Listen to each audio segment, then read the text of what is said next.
সুপ্রভাত বন্ধুরা, কেমন আছো সকলে? আশা করি আমরা যে যেখানেই আছি আপন আপন কর্তব্যগুলোকে ভালোবাসা আর সততার সাথে সম্পূর্ণ করার আপ্রাণ চেষ্টা চালিয়ে যাচ্ছি। আর আমরা আমাদের এই যে সাধনা, এই সাধনায় মা বাবার আশীর্বাদে, গুরুদেবের কৃপায় আর পরমেশ্বরের ইচ্ছা অনুসারে সফল হব, তাই তো? তাহলে এসো শুরু করি আজকের কবিতা। আপন, লেখক শ্রী তিনকড়ি পাত্র। একজনকেই পেয়েছিলাম পথে, প্রবল ঝড়ের মাঝে, আজও সে সুখে দুঃখে সব ঋতুতে সাথে। ছাড়েনি সে হাল, চলার পথে এখনো সে রয়েছে বহাল। ন্যায় অন্যায় দুটোই বোঝে খুব, অন্যায় সে চোখে আঙুল দেয়, ন্যায়ের বেলা দুহাতে দেয় তালি। এমনি স্বভাব, তপ্ত রোদে ছায়া খুঁজে পেলে মিষ্টি কথায় কাছে ডেকে নেয়।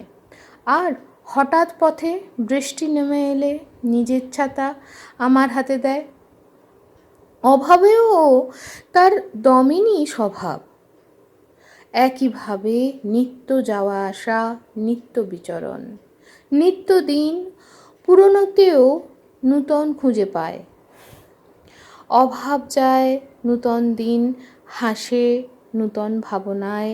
একজনকেই পেয়েছিলাম পথে, সে অকৃত্রিম বড়ই বাস্তব, স্বপন নয় আপন হয়ে বেড়ায় সাথে সাথে।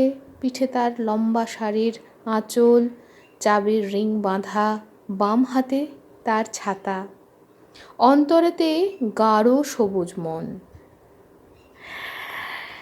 এই তো সে আপন। তো এই তো আপন, জেনে নিলাম আপনাদেরও নিশ্চয়ই কেউ না কেউ আপনজন থাকবে। কারোর আঁচলে চাবি বাঁধা থাকতে পারে, কারোর ছোট্ট চুল হতে পারে যে চুলটা উড়ে কপাল ঢেকে দেয়, কারোর বা নাকে একটা নাক ছাবি, কারোর বা একটা মোটা গোঁফ, কি হালকা দাড়ি।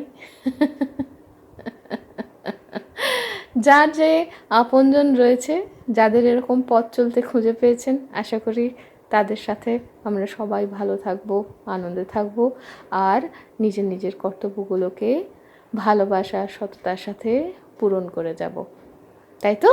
তাহলে আজ আসি, টাটা।